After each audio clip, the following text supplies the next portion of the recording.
Hello again and welcome back to my kitchen. Today I'm going to make a pecan pie. Now when I first married and I found out that my husband's favorite pie was a pecan pie, I got a little cookbook out and made one. But it didn't turn out like his mama's pecan pie. It was as though the crust rose to the top. I didn't know what I was doing wrong, so the next time we went to his mother's, I said, "Grandmother, what did I do wrong on my pie?" Well, I was whipping my eggs with my little mixer, and she said, "Gay, don't do that." She said, "Barely whisk your eggs." So here's what she told me to do. Her recipe is 3 eggs, a half of a cup of sugar, a cup of Karo, that's light Karo syrup, and the white kind, 1/4 of a teaspoon of salt, a teaspoon of vanilla, and 1 cup of pecans.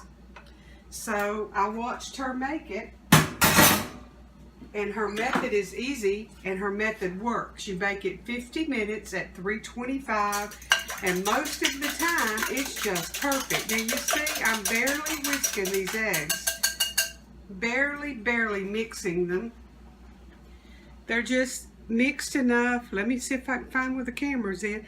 They're just mixed enough to make them kind of a light yellow, but they're not whipped to where they're frothy. And then I add the sugar and the salt and the vanilla, and I whisk that just a little bit. Just enough to blend it. Don't make it frothy like if you're whipping it for a pudding or something.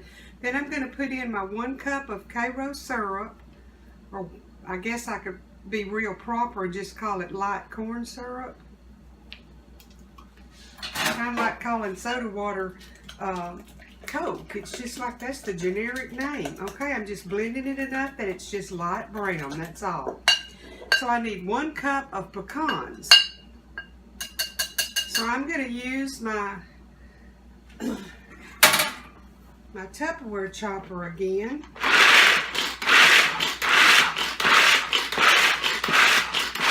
I like this because it's better than a food processor. It's not heavy, and it doesn't turn them into powder. You've got just a good little chop.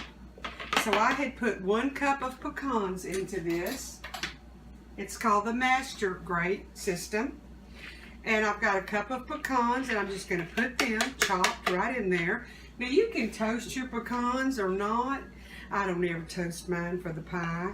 I just mix them up raw, and they kind of, you know, they on a pecan pie, they end up on the top, so they kind of toast in the oven.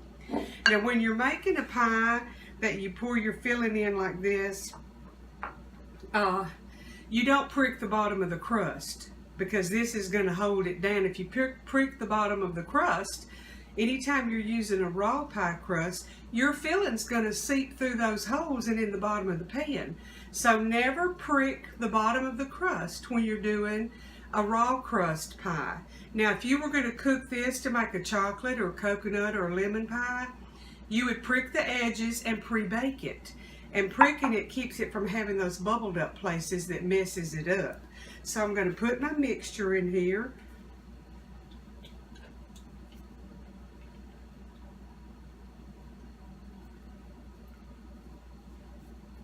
Get it all out, because every bit of that is good stuff. Just kind of make sure your pecans are dispersed around among there. And y'all, that's all there is to it. I'm fixing to put this in the oven at 325 for 50 minutes. And it generally comes out absolutely perfect, and it makes a beautiful pie. So I will bring y'all back when I get it out and let you look at it, and then I will let it cool enough to cut it, and I'll show you what it looks like when it's cut. We put it in the oven.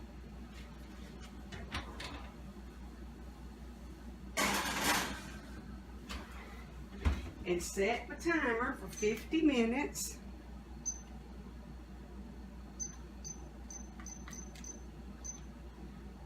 Okay, I'll bring y'all back when I get it ready out of the oven, and then we'll see what it looks like, and then we'll taste it.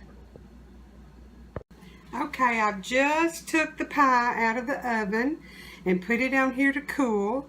And when it cools, this is going to settle down just a little bit. And I will bring y'all back to where you can see when I cut it. And of course, I'm going to taste of it. It's going to be delicious. So I'll be back in just a little bit. But one more thing. The thing that I use to chop the pecans, I keep getting my my products mixed up here. The names, I'm going to have to do it like I did in school when I was memorizing poetry. I'm going to have to memorize my business. But it's called the Power Chef. It's what I use to chop the pecans with. Just wanted to clarify that while I was thinking about it. And I'll be back in just a minute and show y'all when I cut it and taste of it. Okay, I'm back. The pie is still just a little bit warm, but I went ahead and cut it. See, it's firm. I can even pick it up. Turned out perfect. I cooked it for 50 minutes at 325.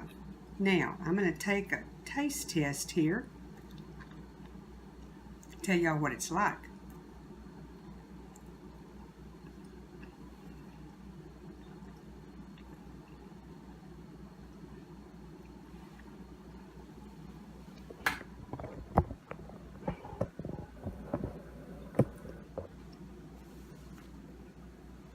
It tastes just like my mother-in-law's always tasted.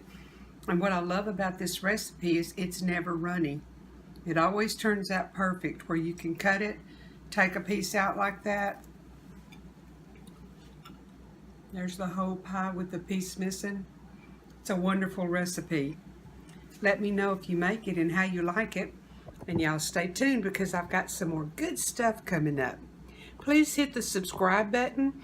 That helps my channel to grow. Thank you so much for watching. And please subscribe to my channel, and that'll help me to grow. And there's a few things that I can't do in posting pictures of my food and all until I get so many subscribers. So I would really appreciate it. And I'll probably upload another one maybe tomorrow. Stay tuned.